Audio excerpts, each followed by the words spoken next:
What is up, everybody? It's the Minifigure Guru here. I'm here with my first video. It's a custom set video. Along with being my first video, it's my first custom set video. It's just a lot of firsts going on here. Like I said in my announcement video, it's going to be based around the MCU. So with that being said, I'm obviously going to start off with Iron Man. Iron Man came out in 2008. It starred Robert Downey Jr., Terrence Howard, Gwyneth Paltrow, Jeff Bridges. It had a pretty, star-studded cast.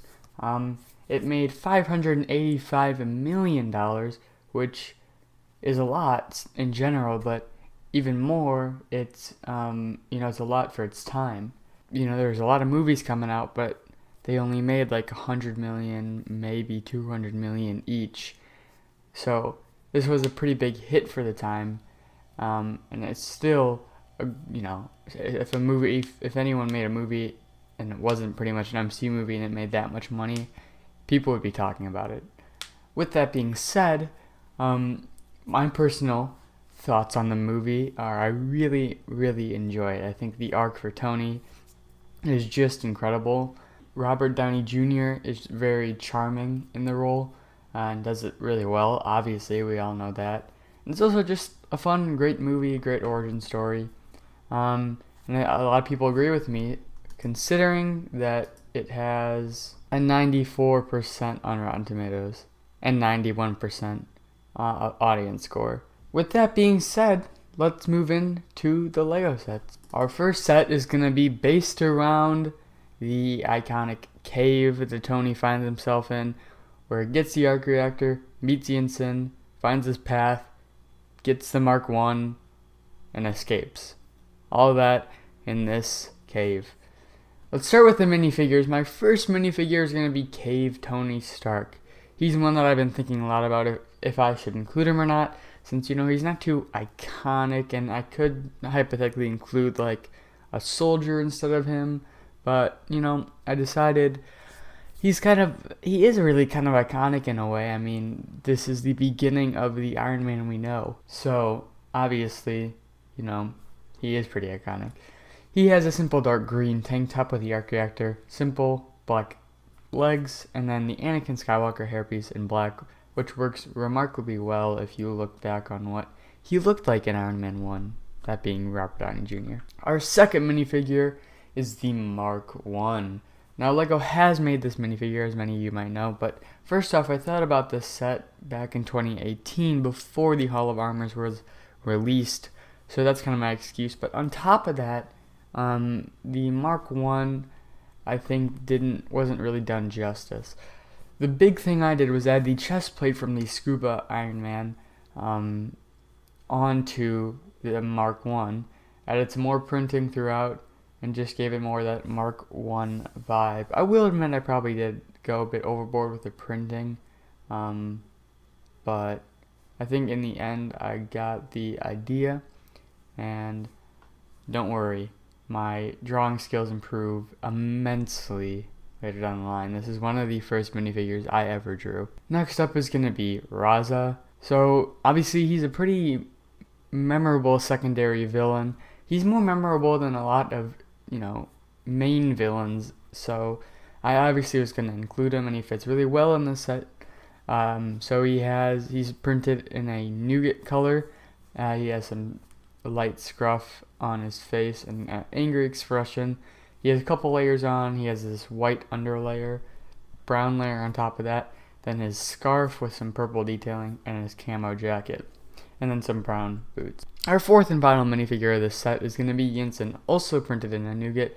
He has his beard, he has his iconic gold little glasses, some lines to show his age, and then he has his simple vest over that shirt on, and then he has some dark green pants to go along with it. So those are our four minifigures. Now let's move on to the set itself. Here it is. It's Iron Man Cave Breakout. It would be around $35, and it would have an interior that shows the cave itself. The picture I have on here would be what I'm imagining it would be a bit smaller, maybe cut in half, or maybe like a third of it would be cut away. And then it would just have that what you're seeing is pretty much what I was thinking. You'd have a place to hang the Mark 1. You'd have some tables and barrels laying around, and then the computer that they have, and maybe some Stark missiles. The exterior, the goal was to make it look nice and, really give that cave idea and vibe. And then I was thinking maybe some side builds that contain the Stark missiles. So yeah, it'd be the cave breakout, $35. Really quickly, I'm just going to show you the concept art that I have, concept art, just to show you kind of what I'm thinking and what is more my direct vision, but looking more on the internet, it has kind of changed. With that being said, here it is. So as you can see, I drew up the Raza, Mark 1, Jensen, Tony Stark, and they're pretty much what I ended up making. They're all very accurate. As you can see, I was planning on putting that scuba Iron Man on top of the Mark 1 from the beginning. The cave itself has those two little barrels, extra parts. You can see there's the cave, and then there's a little interior that I think is much better reimagined on the picture I found on the internet. And by the way, all the pictures if I use pictures, just so you know from now on, they'll be down in the description below. Now let's move on to the second set that I drew up here, which is going to be representing the final battle. It'll be called Ironmonger Attack. So let's start with the minifigures. Our first minifigure here is going to be the Iron Man Mark III. So he's going to have, let's start with the helmet. The helmet would have some printing to show the damage, some bullet holes. I think that's really great to have, a damaged helmet. I don't know, I think that's really cool. He has a bloodied up face, and he'd come with the black hair, just, to take the helmet off. The torso itself would be very simple, just some gold detailing and some printing on the arms. And then it'd have some bullet holes, or bullet-like hits, and then scratches throughout. And then the legs would have some simple detailing to, show the leg printing with, again, some scratches, scrapes, and bullet holes. Overall, very simple minifigure, but I'm very happy with it. And the reason I actually made a damaged version is because the Mark 7 that LEGO did make is so close to the Mark 3 that I think I just want to switch it up, so I did this. Minifigure number 2 is going to be Obadiah Stane. He has a simple suit on with his purple tie and some white poking through on the arms. He obviously has his gray beard with some lines to show his age, and he's a very simple minifigure, but one that I feel is very essential to our LEGO catalog, and one we really should have by now in some way, shape, or form. He's just very iconic. Minifigure number 3 is going to be another Tony Stark, and I know what you might be thinking, another Tony Stark? Well, yeah, another Tony Stark. There are definitely minifigures I could have included instead of Tony Stark, but I plan on making a third set, so I just saved those said minifigures for that third set. With that being said, here's Paralyzed Tony Stark. He just has a bit of a lighter light nougat to show his, I think, like the blood leaving his body or his face, and then he has those veins popping out, and then he has simple white long sleeve with the arc reactor poking through and some black legs. Minifigure 4 of 4 is going to be Pepper Potts. She uses the face print that LEGO's made. The big difference is the hair. First off, the hair color, as LEGO's is definitely not correct. I don't know why they use red. To this day they use red, but it's not right. She's blonde, so I used blonde, and then I gave her a black skirt, shoes, and then a top with some blue, with her blue shirt poking through. With that being said, let's move on to the collage. So here it is, the Ironmonger Attack. It would be priced at around $50. It would include two things, one being the Ironmonger itself, which is heavily inspired by the Hulkbuster, obviously. I would hope LEGO would change it up a bit, maybe, change its proportions so the head is more above everything rather than in it, if you know what I mean. Maybe make it a bit thinner. You could honestly just shrink it down a bit too.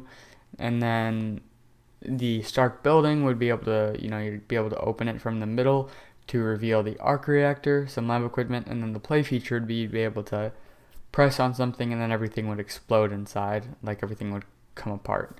So yeah, those are the two things. Honestly, if Lego made the Hulkbuster itself or the Ironmonger itself smaller, it would probably be able to drop at $5 to $10. But with what I'm thought up here, the Ironmonger alone is probably going to be $30 to $35, and the side build being the Stark base would be $20 or $15. Quick disclaimer, you can see where my mouse is. So this blue right here would actually be black. Just the render software, or I used Lego Digital Designer to make this, and then I rendered it, but for some reason it rendered blue rather than black. So that's kind of weird, but yeah, that's what I got. Here is the build by itself, just if you wanted to see that. Here's the Ironmonger by himself. And then here's some box art I made. I never finished, and I'm never doing this again. This took like 2 days, and I don't have that type of time if I'm going to be releasing these weekly. So I added some Iron Man throughout where the Avengers Endgame used to be. Then I replaced the characters with obviously some characters from Iron Man. Put in the characters. Then I made a little scene here. Obviously, the box art only shows 2 of the minifigures since Obadiah Stane's in the Ironmonger and Paralyzed Tony Stark is a damaged Mark III, so I can't really put both. With that being said, that's the Ironmonger attack. Let's move into the conceptual drawings right now. So here they are. We have the same minifigures, nothing changed here. I always planned on including Obadiah Stane, Pepper Potts, Paralyzed Tony Stark, and Iron Man Mark III damaged. The build itself has the Ironmonger, which I said would be Hulkbuster design. Again, as you can see in the drawing I made, it's a bit different than the actual Hulkbuster, so I definitely think they would have to change something there, but I think the Hulkbuster, if Lego wanted to go the lazy route, hypothetically, they could just use the Hulkbuster. The build itself, I originally drew as a circle. I don't know why. I think it works much better as a building. But yeah, that's the. With that being said, everybody, I hope you guys enjoyed this. This was early on in drawing, but in drawing these, so they may not be up to the highest of standards. But I'm telling you, it gets better from here. Tell me down below what your thoughts are, who you think I didn't include or I missed out on, some set pieces you think I missed out on, and with that being said, hope you guys enjoyed. Hope you have a wonderful day. I'll see you in 2 days for a list, but the next custom set video will be next Friday. So yeah, I'll see you then.